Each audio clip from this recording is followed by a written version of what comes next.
मुस्लिमों की स्थिति को लेकर आज हमारे स्टूडियो में तीन खास मेहमान मौजूद हैं। इनका परिचय करवाते हुए चलते हैं। सबसे पहले हमारे साथ मौजूद हैं एडवोकेट नजीब खान जी। दरऊ से संबंध रखते हैं और पेशे से एडवोकेट हैं, वहीं आलिम भी हैं। हालांकि इन्होंने मौलवियात छोड़ दी है, लेकिन इस्लामिक इंफॉर्मेशन अच्छी रखते हैं।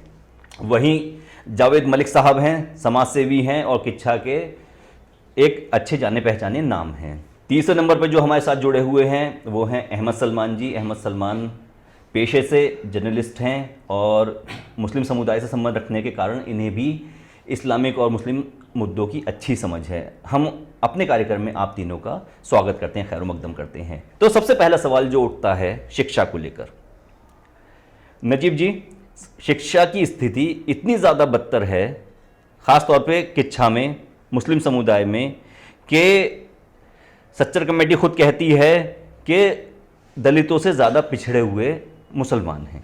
यकीनन ये जो परसेंटेज है एजुकेशन लिटरेसी रेट है मुस्लिम कम्युनिटी का, नहायत ही तशवीशनाक है।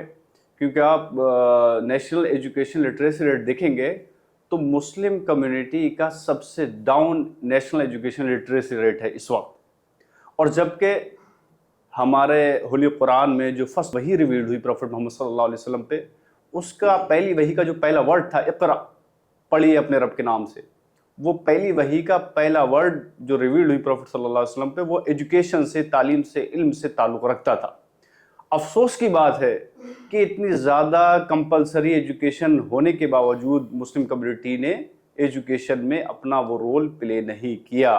जबकि 5वीं, 6वीं, 7वीं शताब्दी को आप पढ़ेंगे तो मुस्लिम प्रोफेसर, स्कॉलर इमाम गज़ाली, इमाम राजी, अविसीना, ये साइंस और मेडिकल के मैदान में उस ज़माने के बड़े लीडर और पेशवा और रिसर्चर थे। और आपको एक बात और बता दूँ, यूनाइटेड नेशन ऑर्गेनाइजेशन के म्यूज़ियम गैलरी में आज भी हमारे इस्लामिक स्कॉलर, मुस्लिम साइंटिस्ट की थीसिस, रिसर्च पेपर आज भी वहाँ मौजूद है और वहाँ जाने वाले बाकायदा उस थीसिस को देखते हैं, पढ़ते हैं। लेकिन जब ये हाल था एक समय पे, जैसे आप बता रहे हैं, तो अब हालात जस्ट उसके अपोजिट क्यों हैं? देखिए, क्लियर सी बात है, इस वक्त के जो मुस्लिमों के हालात हैं वो किसी से छुपे हुए नहीं हैं। जावेद जी, किच्छा में हालात बहुत ज़्यादा ख़राब हैं। और एक बात जो अभी आपने देखी हो, मैं कुछ दिनों पहले देख रहा था, वो बात मैं आप सब लोगों के साथ शेयर करना चाहूँगा कि शिक्षा को लेकर मुस्लिम सड़कों पर नहीं आते हैं, रोज़गार को लेकर मुस्लिम सड़कों पर नहीं आते हैं, जो उनकी कौम में बदहाली है उसे लेकर सड़कों पर नहीं आते हैं। सड़कों पर किस मुद्दे को लेकर आते हैं कि मीट के रेट बढ़ जाते हैं। देखिए, पिछले 70 सालों में जितना नुकसान मुस्लिम कम्युनिटी का हुआ है शिक्षा के क्षेत्र में, उतना उससे पहले नहीं हुआ था। उससे पहले हालात बहुत ज़्यादा बेहतर थे, लेकिन पिछले 70 सालों में आज़ादी के बाद मुस्लिम, खासकर मुस्लिम शिक्षा जो थी वो गर्त में जाती रही। हमको ये सिखाया गया कि अगर आप शिक्षा नहीं प्राप्त कर पा रहे हैं, अपने बच्चों को नहीं पढ़ा पा रहे हैं, तो उसको काम सिखा दें, किसी टेक्निकल में लगा दें। कुछ बढ़ई का काम सीख रहा है, कोई बाइक का काम सीख रहा है, कोई इस तरीके का काम सीख रहा है। हाँ, उससे रोज़गार के अवसर तो पैदा हुए। जो एक अवसाद में व्यक्ति जाता है वो अवसाद में तो नहीं जा रहा है जैसे हम सुनते हैं, लेकिन शैक्षिक क्रांति नहीं हो पाई। शिक्षा की वजह से सिवाय नुकसान, शिक्षा का नुकसान हुआ है लगातार। और जो बात थी, जैसे एक खास मुद्दे को लेकर जिस तरीके से कम्युनिटी रोड पर आई, तो कोई ऐसा मुद्दा था नहीं कि इसको लेकर रोड पर आया जाए। उसका बेहतरीन तरीका था कि उसका बहिष्कार किया जाए, उसको आप छोड़ दीजिए। यदि आपको कोई चीज़ महंगी लग रही है तो आप उसको इस्तेमाल करना छोड़ दीजिए, उसके बगैर भी आपका काम चल रहा है। क्या ये इतना बड़ा मुद्दा था मीट को लेके कि मीट के रेट 260 रुपये से 280 रुपये किलो हो गए? क्या ये इतना बड़ा मुद्दा था कि मुस्लिम कम्युनिटी के 150 लोग इकट्ठे होते हैं, नारेबाजी करते हैं, किच्छा की ही बात मैं कर रहा हूँ, और ये कहते हैं कि रेट बढ़ गए हैं, अब हम क्या खाएंगे? देखिए, वो जो मीट है वो एक अहम भोजन है मुस्लिम समाज का। आप जानते ही हैं कि एक अहम खाद्य पदार्थ के रूप में हम इस्तेमाल करते हैं। हाँ, ये एक इतना बड़ा मुद्दा नहीं था, लेकिन उन्होंने जो आवाज़ उठाई है वो आवाज़ उठाना भी ज़रूरी है। लोकतंत्र में आपको अपने अधिकारों का पता होना चाहिए, लेकिन वो इतना बड़ा मुद्दा नहीं था। आपको अगर महंगा लग रहा है तो आप उसको खाना छोड़ सकते हैं। ये एक बेहतरीन तरीका था अपना विरोध जताने का। और एक्चुअल में जो आवाज़ उठनी चाहिए वो शिक्षा के लिए उठनी चाहिए। हम देखते हैं जो मुस्लिम माहौल क्षेत्र है वहाँ आज भी स्कूलों की कमी है। अगर मैं बात करूँ सिरौली, तो वहाँ पर एक भी इंटर कॉलेज नहीं है। किच्छा के अंदर एकमात्र गर्ल्स इंटर कॉलेज है जिसपे जरूरत से ज्यादा लोड है। अभी कुछ समय पहले जो हमारे यहाँ एसकेएम इंटर कॉलेज है, जिससे मैंने भी अपनी शिक्षा प्राप्त की है, वहां पर सिर्फ बॉयज की स्टडी होती है, लेकिन अभी पिछले 1-2 साल से वहाँ गर्ल्स के एडमिशन भी लेना दोबारा से शुरू की गए। बहुत पहले कोएड था, लेकिन दोबारा से उसको कोएड में तब्दील किया गया है।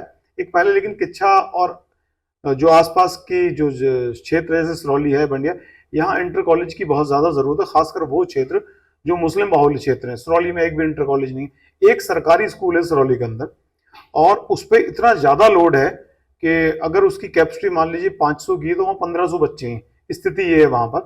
तो शिक्षा को लेकर हमें, जिन नेताओं को हम वोट देते हैं, जिन नेताओं को हम अपना रहनुमा मानते हैं, हमें चाहिए कि हम उन नेताओं से इसके सवाल करें, आप हमारी शिक्षा के लिए क्या व्यवस्था कर रहे हैं, हमारे रोजगार के लिए क्या व्यवस्था कर रहे हैं, हमारा अगर अपने अपने शहर की बात करें, किच्छा की बात करें हम, तो जैसे भी बात हो रही थी कि वो मीट को लेके बाहर आए, सड़कों पे आए, तो क्या कभी शिक्षा को लेकर किच्छा में कोई आंदोलन हुआ है? आंदोलन तो बहुत बड़ी चीज़ हो गई, क्या कभी नारेबाजी भी हुई है? या फिर नारेबाजी बहुत बड़ी चीज़ हुई, क्या कभी 4 लोगों ने खड़े होकर विरोध भी जताया है? मैं आपको बताता हूँ, शायद बहुत से लोगों की जानकारी भी नहीं होगी। हमारे एक स्कूल है किच्छा मॉडल 2, जो कि मुस्लिम आबादी से बिल्कुल लगा हुआ स्कूल है। वहाँ शायद 2000 के आसपास की स्ट्रेंथ है, लगभग 2000 के आसपास की स्ट्रेंथ है, जो जरूरत से ज्यादा है। एक स्कूल हमारा सिरौली का हो गया, प्राइमरी स्कूल है, गवर्नमेंट प्राइमरी स्कूल है, वहां भी हालात ऐसे हैं। और इसी आबादी से लगा हुआ स्कूल है गवर्नमेंट गर्ल्स इंटर कॉलेज, उसके हालात भी बद से बदतर हैं लोड के क्षेत्र में। कभी भी कोई भी मुस्लिम हो या वो अन्य कम्युनिटी हो, और खासकर क्योंकि बात हम यहाँ मुसलमानों की कर रहे हैं, तो मैंने कभी ऐसा नहीं देखा कि मुस्लिम समाज के लोग कभी शैक्षिक क्रांति को लेकर आ गए हों। कभी इसलिए आ गए हों कि स्कूल को बड़ा करना चाहिए या स्कूल की टीचर बढ़ाने चाहिए, इस बात को लेकर कभी आगे नहीं आए। हाँ, ये एक दुखदाई बात है कि हम एक गोश्त, मीट जैसी एक छोटी सी चीज या को लेकर, तो उसके रेटों को लेकर तो हम आगे आए, लेकिन हम शिक्षा के लिए आगे नहीं आए। ये बाकी अफसोसनाक ये बात है। अच्छा, सलमान जी हमारे साथ हैं। अहमद सलमान जी, उन मुद्दों को लेकर आवाज़ नहीं उठती है जो वास्तव में मुद्दे हैं। गरीबी मुद्दा है, बेरोज़गारी मुद्दा है, शिक्षा मुद्दा है, मोहल्लों में गंदगी मुद्दा है। उन मुद्दों पे कभी आवाज़, या फिर ये कहें कि दिमाग में नहीं आते वो मुद्दे, लेकिन मुद्दा क्या दिमाग में आ जाता है कि जो असल में मुद्दा है ही नहीं। तो आखिर क्या सोच हमारी इतनी ज़्यादा पंगु हो चुकी है कि जो असल में हमारे साथ जो हमारे मुद्दे हैं कि हमारे बच्चों को अच्छी शिक्षा कैसे मिलेगी, जीवन यापन अच्छा कैसे होगा, स्तर कैसे बढ़ेगा, वही चीज़, उस चीज़ की बात ना करके हम बेतुकी बातों पर सड़कों पर आ जाते हैं? देखिए, सबसे पहला इसमें तालीम की कमी है। जैसे आप तालीम हासिल करते हैं तो आपका जो है बहुत सारी चीज़ें खुलती हैं, आपके दिमाग में नई आइडियाज़ आते हैं, आप बड़ी चीज़ों पे बात करते हैं। जब तालीम नहीं होगी तो आप छोटे छोटे मसाइल में घिर के रह जाएंगे। आपने देखा कि अभी जो मुद्दा चल रहा है, जिसकी बात जो है जावेद भाई, बाकी नजीब भाई ने की, तो उससे बढ़ के मुद्दा इस टाइम जो है होना चाहिए, एजुकेशन होना चाहिए। बेरोज़गारी है, मुस्लिम नौजवान हैं, उनके पास रोज़गार नहीं है, और तालीम नहीं होने की वजह से भी जो है वो छोटे छोटे रोज़गार करते हैं और बड़े रोज़गार नहीं कर पाते हैं। और व्यापार की बात की जाए तो व्यापार में भी मुस्लिम बहुत ही पीछे है, और किस तरीके से आजकल जो है स्मार्ट बिजनेस चल रहे हैं, लगातार जो है और लोग ग्रोथ कर रहे हैं, मगर मुस्लिम जो है एजुकेशन ना होने की वजह से पिछड़ते जा रहे हैं। अच्छा, हमें जो है और मसाइल तो बहुत सारे हैं, इन पे जो है हमको पता भी है कि क्या क्या मसाइल है, मगर हमको इस पे कैसे काम करना है, कैसे इससे निकलना है, वो ज़रूरी है। आजकल आपने देखा होगा कि जो मुस्लिम नौजवान है या मुसलमानों को मैं देखता हूँ, तो वो हमेशा से गवर्नमेंट को क्रिटिसाइज़ करते हैं कि बीजेपी का ऐसा है, कि कांग्रेस आएगी तो वैसा होगा। ये सब को छोड़ के अपने ऊपर काम करने की ज़रूरत है। सीखना चाहिए कि जैसा कि नजीब भाई ने बताया कि हम जो है एक टाइम में जब ये अब्बासी खिलाफत थी, उस वक्त जो है हम उरूज पे थे, तालीम में आगे थे, और हम उस टाइम जो है बहुत बड़ी बड़ी रिसर्चेस कर रहे थे, मगर क्या हुआ कि आज वही कौम पिछड़ गई है। तो हमें जो है माजी में जो हमारा मुस्तकबिल, माजी में जो हमारा रोशन, अच्छा, एक बात उन मैं चीज़ों आपको, पर गौर चलिए, करके अब ठीक। हमें फिर उस ट्रैक पे आने की ज़रूरत अभी है कोशिश करनी आपने एक बात बोली कि मुस्लिम युवाओं में सबसे ज़्यादा टेंशन इस बात की रहती है कि बीजेपी किस तरह से हारे। ठीक, तो ये बताइए बीजेपी को हारने की जिम्मेदारी मुस्लिम समाज ने क्यों ओढ़ रखी है? देखिए बीजेपी हारे, अभी हमें जो है पॉलिटिक्स में क्या चल रहा है उस पर हमें गौर नहीं करना चाहिए। हमें सबसे पहले ये करना चाहिए कि हमें जो है एजुकेशन के मामले में कैसे आगे आना है, हमें बिजनेस के मामले में कैसे आना है। जिस कौम आप देखेंगे ग्लोबल कैनवस पे देखेंगे तो बहुत सारी कौमें ऐसी हैं जो 2% है, 3% है, मगर आप बिजनेस में देखेंगे तो वो सबसे आगे हैं। आप उनका तालीम के मामले में देखेंगे तो बहुत आगे हैं। तो उन्होंने क्या है कि अपने ऊपर काम किया है, धीरे धीरे धीरे धीरे वो कौमें डेवलप हुई हैं। तो मुसलमान को भी इसी तरीके से अपने ऊपर काम करने की ज़रूरत है। अभी देखिए हिंदुस्तान में जैन कम्युनिटी है, जैन कम्युनिटी बहुत कम तादाद है, मगर सबसे ज़्यादा टैक्स पे करते हैं क्योंकि वो सबसे बड़े जो है बिजनेसेस उनके हैं। वो टैक्स पे करते हैं, गवर्नमेंट उनकी सुनती है। तो गवर्नमेंट आपकी कैसे सुनेगी जब आप इतने बड़े स्केल पे टैक्स पे नहीं कर रहे हैं? क्योंकि टैक्स पे तब नहीं कर पा रहे हैं जब आपके जो है बिजनेसेस नहीं हैं, आपके पास जो है रोज़गार नहीं है, आपके पास जो है वसाइल नहीं है। तो आपके पास जब कम कमा रहे हैं तो कम टैक्स दे रहे हैं, और कम टैक्स दे रहे हैं तो गवर्नमेंट भी आपकी तरफ क्यों सुनेगी? तो आपको सबसे पहले जो है खुद बैठ के ये सोचना चाहिए कि हम कहाँ गलत हैं। हमेशा से गवर्नमेंट या जो अपोजिशन गलत नहीं होगा। भाई पॉलिटिक्स को साइड में रखिए और अपने ऊपर काम करने की ज़रूरत है कि हम कहाँ गलत हैं। चलिए हम कहाँ गलत हैं, ठीक है। मैं नजीब भाई के पास आ जाता हूँ दोबारा से। नजीब जी, कुछ मुद्दे ऐसे हैं जो जैसे कि उन्होंने कहा कि हम कहाँ गलत हैं, अगर मैं उन मुद्दों को, उन बातों को सामने ना रखूँ तो मुद्दों के साथ ज़्यादती हो जाएगी, बातों के साथ, उन बुराइयों के साथ ज़्यादती हो जाएगी। कुछ बातें ऐसी हैं जैसे कि मैं ये नहीं कहूँगा कि चोरी करना गलत है या फिर जुआ खेलना गलत है, ये तो सबको पता है। जिसे पता नहीं है तो फिर वो अपने जो है दिमाग का इलाज करवाए। लेकिन कुछ बातें ऐसी हैं जो गलत हैं और उन्हें हम गलत नहीं मानते, ठीक है। जैसे मैं आपको एग्जाम्पल देता हूँ, जैसे कि अपने घर के बाहर चबूतरा बनाना, अपने घर के बाहर छज्जा निकाल देना, सड़क पे छज्जा निकाल देना, सड़क पे चबूतरा बना देना, ये गलत में आता है, लेकिन हम इसे गलत नहीं मानते। बिजली चोरी करना चोरी है, चोरी चाहे 1 रुपए की हो या 10 लाख की हो, चोरी चोरी होती है। लेकिन क्यों हमारी सोच ऐसी हो गई है कि हम जो बुराई है उस बुराई को बुराई ही नहीं मान रहे हैं? इन सारे मसाइल का हल है, क्योंकि हमें सही और गलत का तमीज़ जब होगा जब हमें उसके बारे में इल्म होगा। और इल्म, एजुकेशन जो है वो सारी बुराइयों से इंसान को, ह्यूमैनिटी को बचाता है। और हम जो है इस टाइम मॉडर्न टेक्नोलॉजी का दौर है और डेमोक्रेटिक लार्जेस्ट कंट्री है इंडिया, और यहाँ पे एजुकेशन, राइट टू एजुकेशन का राइट है हमारे पास। बाकायदा माइनॉरिटीज़ के लिए फंड भी है गवर्नमेंट की तरफ से, हमारी यूनिवर्सिटीज़ भी हैं, AMU है, जामिया है, और आपका मनु है, और बहुत बड़े शिक्षण संस्थान भी चल रहे हैं। हालांकि एक ये तकलीफ़ की बात है कि एक मौलाना आज़ाद फेलोशिप थी, उसको रिमूव कर दिया गया। वो बड़ा अहम रोल प्ले करती थी जो है मुस्लिम स्टूडेंट्स को सपोर्ट में। तो आज हमें ये समझना पड़ेगा कि हमारा सोशल, पॉलिटिकल, इकोनॉमिकल जो ग्रोथ है वो एजुकेशन के साथ होगी। हम एजुकेशन के, विदाउट एजुकेशन हम जो है कुछ नहीं कर सकते, ना एक अच्छे पॉलिटिकल लीडर बन सकते, ना एक अच्छे बिजनेस एंटरप्रेन्योर बन सकते। नहीं, जैसे मैंने आपको 2 एग्जाम्पल दिए, ठीक है। एक मैंने एग्जाम्पल दिया बिजली चोरी का, ठीक है। बिजली चोरी के लिए तो मुझे नहीं लगता कि बहुत ज़्यादा पढ़ा लिखा होने की ज़रूरत है। ये बात सबको पता है कि बिजली चोरी गलत है। बिजली चोरी तभी गलत नहीं है जब चेकिंग दस्ता आ जाए, बिजली चोरी तब भी गलत है जब आप रेगुलर चोरी कर रहे हैं, ठीक है। दूसरी चीज़ हो गई घरों के आगे, आपने देखा होगा आमतौर पे हम कोई जगह खरीदते हैं तो सड़क पे हम अपना छज्जा निकाल दें, 4 फीट आगे निकाल दिया और चबूतरा भी हमने सड़क पे बना दिया। हमने आने वाले लोगों के लिए जगह तंग कर दी, वो भी गलत है, उसकी भी हदीसें हैं। तो उन बुराइयों को हम क्यों नहीं सोच रहे कि ये भी तो समाज में बुराइयाँ हैं? बिल्कुल हमें सोचना चाहिए, क्योंकि इस्लाम की टीचिंग है कि आप जो है आपकी वजह से कि लोगों को तकलीफ़ नहीं होना चाहिए, आपकी वजह से रास्ते में परेशानियाँ क्रिएट नहीं होना चाहिए, ये इस्लाम की तालीमात भी है।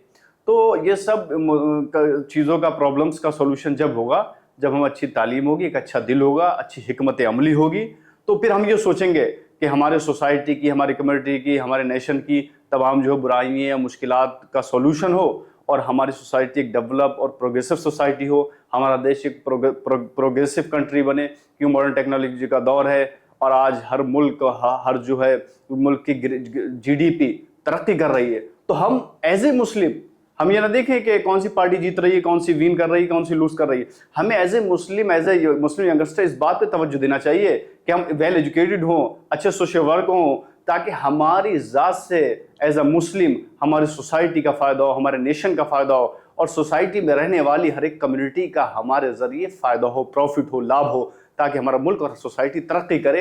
यही इस्लाम चाहता है और यही तालीमात हमसे तकाज़ा भी करती है, लेकिन अफसोस हम इसमें पिछड़ रहे हैं। ठीक है, हम इसमें पिछड़ रहे हैं। जावेद भाई के पास आ जाते हैं। जावेद जी, जैसे कि अभी अहमद सलमान जी ने कहा कि बीजेपी को हराने की पूरी जिम्मेदारी मुसलमान अपने सिर पे लिए घूम रहा है। ठीक, किसी एक पार्टी को उसका एक वोट बैंक बन जाता है। ठीक, मैं यहाँ पे नाम नहीं ले रहा किसी को पर्टिकुलर, लेकिन जो जैसे इन्होंने बात कही उसी को मैं आगे को बढ़ाते हुए कह रहा हूँ कि आखिर क्यों किसी पार्टी को हराने की या जिताने की जिम्मेदारी अपने ऊपर ले रहा है। भाई बंदा देखे, तुम्हारे क्षेत्र में कौन सा बंदा अच्छा है, किसी भी पार्टी से हो सकता है वो, तुम्हारे कौन बंदा काम आ सकता है। तुम पार्टी देखकर ऐसा क्यों करते हो कि ये पार्टी हट जाए या फिर ये पार्टी आ जाए। देखिए, आपने अच्छा एक सवाल किया, लेकिन इससे पहले वाला जो आपका नजीब भाई से सवाल था, जैसे कि आपने कहा था कि छज्जा बाहर निकाल लेते हैं लोग या चबूतरा बाहर निकाल लेते हैं। दरअसल कहीं ना भ्रष्टाचार जो है हमारे जीवन का अभिन्न अंग हो चुका है। जब एक सरकारी कर्मचारी जॉब पर नहीं जाता तो वो कहता है मैंने मेडिकल लगा दिया। गलत तो वो भी है, लेकिन हम उसको गलत नहीं मानते हैं। हम उसको गलत नहीं मानते हैं, समस्या यहाँ है। हम तो गलत ही हैं, लेकिन वो जो महकमे हैं, जिन लोगों पर उसको सही कराने की जिम्मेदारियां हैं, वो भी बहुत ज्यादा गलत है। बिल्कुल नेशन के प्रति जिम्मेदारी होनी चाहिए, सबकी होनी चाहिए। कुछ भ्रष्टाचार तो ऐसा है जिसे हम भ्रष्टाचार ही नहीं मानते। मान लीजिए कहीं आपको कोई काम कराना है, किसी भी व्यक्तिगत किसी आदमी से, आपने उसको 500 रुपये दे दिया, आपका काम हो गया, तो आप उसको भ्रष्टाचार की श्रेणी में नहीं रख रहे हैं। आपने कहा यार कोई दिक्कत नहीं, 500 देकर हो गया और मतलब बढ़िया हो गया। अब बात करते हैं कि किसी भी राजनीतिक दल को जिताने हराने की, हाँ बहुत हद तक ये बात सही है, लेकिन पूरी तरीके से सही नहीं है। जैसे क्योंकि हम किच्छा में बैठकर बात कर रहे हैं, तो हम बात करें सितारगंज विधानसभा की, तो सितारगंज विधानसभा में एक बड़ी मुस्लिम कम्युनिटी वहां भाजपा को वोट करती है, या अन्य ऐसी जैसे रुद्रपुर है, रुद्रपुर विधानसभा का हमने इस बार चुनाव देखा, वहां पर मुस्लिम कम्युनिटी जो ने भाजपा को वोट किया वहां पर। तो अगर मैं सितारगंज की बात दोहराना चाहूँगा, सितारगंज में अगर मुस्लिम भाजपा को वोट देते हैं तो बदले में खतीब अहमद भी तो मिलते हैं राज्य मंत्री उन्हें। देखिए, सिर्फ खतीब अहमद को मत देखिए ना, खतीब अहमद तो कांग्रेस के समय में भी राज्य मंत्री थे। खतीब अहमद जो थे वो कांग्रेस के समय में भी राज्य मंत्री। वहां के लोगों के काम हो रहे हैं, वहां वो भाजपा को वोट देते हैं, वहां के लोगों को काम होते हैं। मैं आपकी बात से पूर्णतः सहमत हूं इस बात से कि हमें किसी एक पार्टी का पट्टा डालकर नहीं रहना चाहिए, लेकिन सामने वाली जो पार्टी है उसको भी थोड़ा सा अपना दिल को बड़ा करना चाहिए। जब आप किसी को ये दिखाएंगे कि आप हमें वोट नहीं दे रहे हैं, स्थिति यह है कि आप वोट देने के बाद भी आपका वोट नहीं माना जा रहा है कि आप वोट दे रहे हैं, मसला यहां पर खराब होता है। हाँ, मैं आपकी बात से पूरी तरीके से सहमत हूं कि किसी भी एक दल का समर्थक होना एक गलत बात है। आप ये देखिए कौन आपके काम कर रहा है, कौन आपके काम आ सकता है, भविष्य में कौन काम आ सकता है। तो इंसान को किसी भी एक पार्टी का पट्टा नहीं पहनना चाहिए। किसी भी पार्टी का पट्टा नहीं पहनना चाहिए। सलमान जी के पास आते हैं। सलमान जी, कहा जाता है कि मुस्लिमों की पॉलिटिकल सोच बहुत ज़्यादा संकीर्ण होती है, बहुत ज़्यादा संकीर्ण। वो आगे का नहीं सोच सकते, वो ये नहीं सोच सकते कि कल क्या होगा, परसों क्या होगा, या फिर 10 साल बाद क्या होगा। उन्हें मतलब रहता है कि शाम को अपनी रोटी मिल जाए और खाएं पिए सो जाएं। तो क्या इस बात से सहमत हैं? देखिए, फिर वही मैं जाऊंगा कि वो ने सिर्फ छोटी छोटी चीज़ों का ख्याल इसलिए रहता है कि उनके पास उनका जो माइंड है उसके अंदर इतनी पावर नहीं है, इतनी सलाहियत नहीं है, उन्होंने उसको खोला नहीं है। ठीक है, आइंस्टाइन ने भी जो है इतनी बड़ी बड़ी चीज़ें हमें दी, उसके बावजूद उसने बहुत कम परसेंट जो है दिमाग का यूज़ किया, और हम तो लगता है अभी कि 0% पे ही है। नजीब भाई ने एक बात कही थी कि हम जो है इस्लामिक वे से कही थी। मैं मानता हूँ इस्लाम जो है परफेक्ट है, ठीक है, मगर एज अ मुस्लिम हम परफेक्ट हैं ये हमें सोचना चाहिए। फिर मैं वही वो आखिरी बात जो कही थी वहीं से स्टार्ट करूँगा कि हमें सेल्फ जो है ख़ुद को तलाशना चाहिए कि हम कहाँ गलत हैं। मैं एक एम्बेसडर हूँ अपनी फैमिली का, अपने रिलीजन का। मैं अगर बाहर जाता हूँ, मेरे बिहेवियर से, मेरी बातचीत से मेरे परिवार को लोग जानते हैं, और मैं जिस मज़हब से या जिस जो है कम्युनिटी से ताल्लुक़ रखता हूँ, वो लोग सामने जो व्यक्ति होता है वो उससे जो है पहचानता है ये कौन है। तो हमें ये सोचना होगा कि हम जो है मज़हब को लोग जो नहीं जानते हैं वो कैसे जानेंगे? तो मुझे खुद अपने आप को ठीक होना पड़ेगा, फिर जो है चीज़ें ठीक होंगी। दूसरा, आपने कहा कि मुसलमान सिर्फ रोटी की सोचते हैं, तो वो इसलिए है कि हमारे पास बड़े मुद्दे नहीं हैं। हमारे पास अभी आप पूछ लीजिए मुसलमानों से कि एएमयू कब बनी है, या जामिया की बात पूछ लीजिए, उन्हें नहीं पता होगा। उनको जो है मुसलमानों ने हिंदुस्तान की आज़ादी में कितना बड़ा रोल अदा किया था, उनको नहीं मालूम होगा। मौलाना आज़ाद गेट किच्छा में बना हुआ है। 10 व्यक्ति आप खड़े कीजिए और उन 10 लोगों से पूछिए कि मौलाना आज़ाद कौन थे, इनका फ्रीडम स्ट्रगल मूवमेंट में क्या रोल था, इन्होंने एजुकेशन के लिए क्या काम किया। मैं ये मानता हूँ कि 10 में से 3-4 लोग ही बता पाएंगे कि मौलाना आज़ाद कौन है। तो मसला ये है कि हम छोटी छोटी चीज़ों में उलझ गए हैं, हम बड़ी चीज़ों के बारे में हमने बात नहीं की है, उनके बारे में सोचा नहीं है। अपने हीरोज़ को, अगर इस्लामिक हीरोज़ हैं उनको भी भूल बैठे हैं। हमारे जो देश के हीरो हैं जिन्होंने फ्रीडम स्ट्रगल में पीछे की बात ना करके हाँ, मेरा जो सवाल था वो शायद थोड़ा सा सोच की बात है। सोच है संकीर्ण का मतलब ये होता है कि जब तक दिमाग के दरवाजे नहीं खुलेंगे तब तक दिमाग में नए विचार नहीं आ पाएंगे। नए विचार आने के लिए नए लोगों से मिलना पड़ता है, नई किताबें पढ़नी पड़ती हैं, नए चीज़ों को एक्सेप्ट करना पड़ता है। अगर हम घर के दरवाजे बंद रखें तो ताज़ी हवा घर में नहीं आ पाएगी।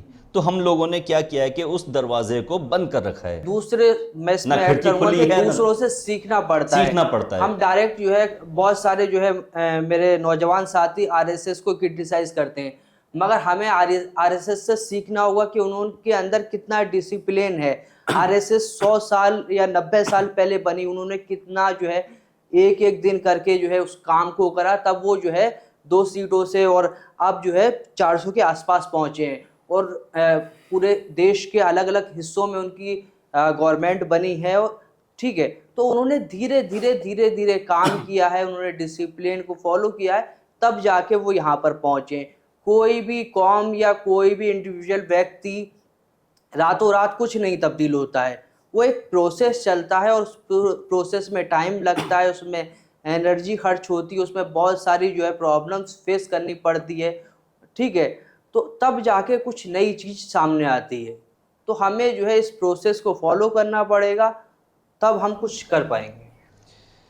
हमें अपने दिमाग के दरवाजे खोलने पड़ेंगे और नए विचारों को एब्जॉर्ब करना पड़ेगा। नए विचारों के लिए अपने दिमाग के दरवाजे खोलने पड़ेंगे। तो दिमाग के दरवाजे खोलने पे क्या कहीं दीन, चूँकि आप दीन के अच्छे जानकार हैं, तो कहीं क्या दीन कोई बाउंडेशन लगाता है कि आपको नए विचार नहीं सीखने हैं? प्रॉफिट सल्लल्लाहु अलैहि वसल्लम की हर तालीमात में हिकमत अमली है, हम पढ़ नहीं पाते। आज साइंस कह रही है कि खड़े होकर पानी पीने से आपको बैक पेन होगा, जॉइंट पेन होगा। ये प्रॉफिट सल्लल्लाहु अलैहि वसल्लम ने 14 सेंचुरी पहले फरमा दिया। और आप बात कर रहे हैं कि मॉडरेट होने की, तो मौलवी हैं या मदारिस हैं, ये मॉडरेट हैं। आप देख सकते हैं कि फ्री इंडिया का स्वतंत्र भारत के पहले जो एजुकेशन फर्स्ट मिनिस्टर थे वो मौलाना अबुल कलाम आज़ाद थे। एक मौलवी स्वतंत्र भारत का फर्स्ट एजुकेशन मिनिस्टर बन रहा है। देखिए हम कितनी डेवलप कौम है, हमारे जो रहनुमा हैं, लीडर हैं, जो इस्लामिक स्कॉलर हैं, वो कितने डेवलप हैं। वो उनके नाम से बड़ी बड़ी यूनिवर्सिटीज़ का इस्टेब्लिश कर दी गई इंडिया के अंदर। लेकिन अफसोस जब होता है, हमारी जो थिंकिंग है वो एक लिमिटेड है। आखिर क्या वजह है? क्योंकि तालीम की कमी है, हम सोच अच्छा नहीं रहे, पढ़े लिखे वेल एजुकेटेड लोगों में नहीं बढ़ रहे। और आप यही वजह है कि हायर एजुकेशन ड्रॉप रेट देखेंगे अंडर 5। हमारा हायर एजुकेशन में हमारा पार्टिसिपेशन अंडर 5 हो चुका है आज। और दूसरी कौम, दूसरी कम्युनिटीज़ हमसे कहीं बेहतर हैं आज। बड़े अफसोस की बात है। क्या बात? हमारी लिमिटेड जो है थिंकिंग है, लिमिटेड हमारा दायरा है। सवाल वहीं आ रहा है। लिमिटेड हमारा दायरा है, लिमिटेड है। तो लिमिटेड हम क्यों हैं? क्यों हम नए विचारों को एक्सेप्ट नहीं कर पाते? क्योंकि मैं आपसे ये जानना चाह रहा था कि दीन उन विचारों को एक्सेप्ट करने से रोकता है? नहीं, देखिए इस्लाम जो है, हर वो चीज़ जो इंसानियत की भलाई के लिए फ़ायदेमंद, वो इस्लाम में पहले ही उसको कहा जा चुका है कि आप जो है लोगों के हक़ का ख्याल रखें, चोरी से दूर रहें, जुल्म से दूर रहें, ज़्यादती से दूर रहें। कोई प्यासा उसको पानी पिलाए, कोई भूखा उसको खाना खिलाएं। कोई एजुकेशन हासिल नहीं कर पा रहा पुअर फैमिली से, नीडी फैमिली से, वो किसी भी कम्युनिटी से, उसको free of cost education available कराएं। अपने मदरसों को मॉडरेट करें। आप वहाँ आप इस्लामिक स्टडीज़ के साथ साथ कंप्यूटर की शिक्षा दें, साइंस की शिक्षा दें, थियोलॉजी की शिक्षा दें। तो मॉडरेट आप हो सकते हैं, टेक्नोलॉजी का फ़ायदा उठा सकते हैं, इस सब की परमिशन है हमारे पास और इस पे अमल भी किया जा रहा है बाकायदा। अब जो है एजुकेशन लिटरेसी रेट बढ़ रहा है हमारी मुस्लिम कम्युनिटी में अल्हम्दुलिल्लाह। लेकिन हम जो है थोड़ा सा वीक है और थोड़ा सा लेजी हैं, इस जो हम ज़राए का फ़ायदा नहीं उठा पा रहे हैं, मेडिकल टेक्नोलॉजी का फ़ायदा नहीं उठा पा रहे हैं, और जो हमारे राइट हैं, जो फंडामेंटल राइट्स हैं हमारे पास, जो हमें इंडियन कॉन्स्टिट्यूशन ने दिए, right to religion of freedom, right to preaching of religion, right to education, हम उसका भी फ़ायदा नहीं उठा पा रहे हैं। हद तो ये है कि वो हमारे जो राइट्स है फंडामेंटल, उसके ताल्लुक से हमें नॉलेज भी नहीं है, हम उसको भी नहीं पढ़ पा रहे हैं। तो ये बड़े एक अफसोस का मकाम है। जी भाई, मैं बीच में एक बात ऐड करूंगा, अगर गलत हो तो मुझे वहां रोकना। जी, मैंने कहीं पढ़ा था कि नबी सल्लल्लाहु अलैहि वसल्लम के पास एक सहाबी आए और उन्होंने, वो सहाबी जो है बीमार थे और उनको लगता था कि मैं अब जो है इस दुनिया से चला जाऊंगा। तब नबी सल्लल्लाहु अलैहि वसल्लम से पूछा कि इस वक्त ऐसी हालत में मैं कौन सा ऐसा काम करूं जो बहुत ही बेहतर हो। तब नबी सल्लल्लाहु अलैहि वसल्लम ने फरमाया था कि आप जो है इल्म हासिल कीजिए, मतलब ऐसे वक्त में भी तालीम को बढ़ाइए और तालीम और हासिल कीजिए। जी, हदीस में है दूसरा ना। मैं ऐड करूंगा इसमें जो मुझे याद आ रहा है जी, कि जैसे हुजूर सल्लल्लाहु अलैहि वसल्लम ने कहा कि मैं इल्म का शहर हूँ, अली उसका दरवाज़ा। तो हुआ ये कि 21 रमज़ान को जो है इमाम अली की शहादत हुई और 19 रमज़ान को जब जो है उनके ऊपर हमला किया गया था।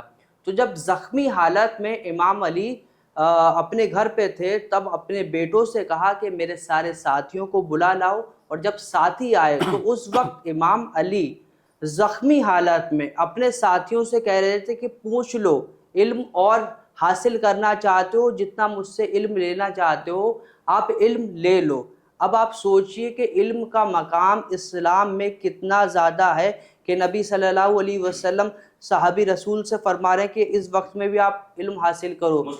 इस बात पे गौर कर रहे हैं कि मैं लोगों को इल्म तकसीम कर सकूं।